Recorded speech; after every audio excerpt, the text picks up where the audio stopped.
Panglima Tinggi Tentara Pembebasan Nasional Papua Barat atau TPNPB OPM, Goliat Tabune menyatakan bertanggung jawab atas konflik bersenjata kontra aparat keamanan Indonesia yang belum selesai. Dalam pernyataannya, Goliat Tabune siap diadili di pengadilan internasional jika terbukti bersalah.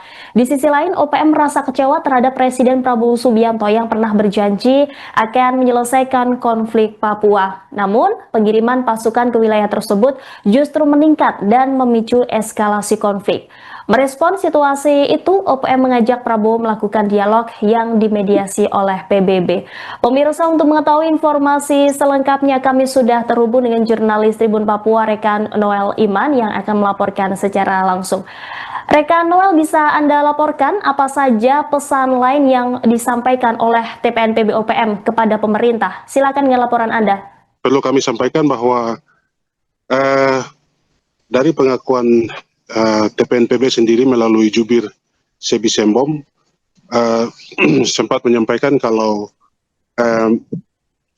pasca konflik yang terjadi selama ini di Papua Pegunungan ini ada niat mereka sendiri untuk melakukan dialog. Sebelumnya soal dialog ini pernah diwacanakan oleh Jaringan Damai Papua dan pernah disampaikan kalau tidak salah sekitar 8 sampai 7 tahun lalu, dan itu disampaikan untuk harus dialog soal terkait persoalan Papua, dan saat ini juga dibicarakan oleh TPNPB yang mungkin menurut mereka salah satu solusi untuk menyelesaikan kasus konflik di Papua. Namun dalam pernyataannya mereka sampaikan kalau untuk melakukan dialog sendiri itu tidak bisa antara pemerintah Indonesia dan TPNPB atau Jakarta Papua, tetapi perlu melibatkan pihak ketiga.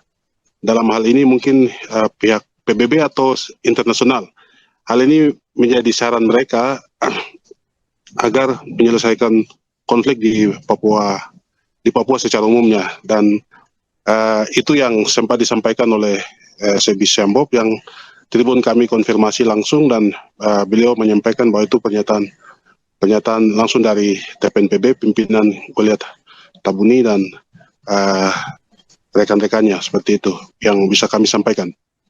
Kembali ke OPM menganggap wilayah Papua Pegunungan juga telah menjadi medan perang begitu ya, dan baru-baru ini 2 anggota polisi ditembak dan kemudian ditikam oleh OPM di hari yang sama. Rekan Noel, berdasarkan informasi yang Anda himpun, apakah ada update informasi terkait peristiwa tersebut? Benar sekali, sampai dengan saat ini kami laporkan untuk para tribuners bahwa hingga saat ini di Kota Wamena sendiri itu masih cukup tegang, khususnya untuk warga.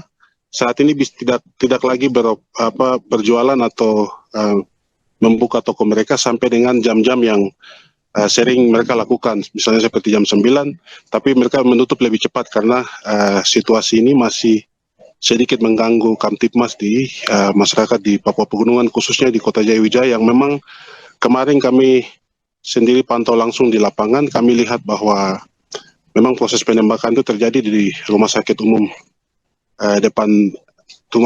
daerah depan instalasi gawat darurat. Jadi itu berjarak sekitar 3 meter dan sangat dekat sekali, sehingga dari pantauan kami di lapangan ini cukup mengganggu kenyamanan masyarakat karena bunyi tembakan juga sangat mempengaruhi masyarakat pada saat di lokasi.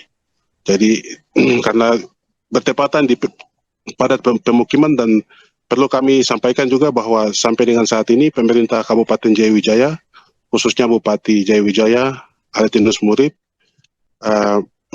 sudah memberikan atensi dan peringatan keras kepada kelompok KKB bahwa daerah Wamena bukan daerah konflik, dan memberikan peringatan agar tidak membuat kegaduhan di Ibu Kota Provinsi Papua Pegunungan. Dan beliau juga himbaukan kepada seluruh masyarakat Jayawijaya agar bisa bekerja sama untuk melihat jika ada anggota atau orang yang datang dengan status mereka tidak ada kejelasan, bisa dilaporkan langsung ke pihak keamanan baik TNI maupun Polri.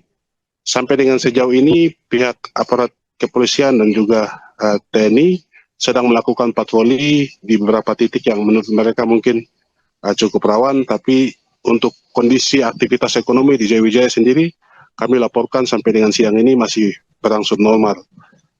Mungkin seperti begitu, kembali ke studio.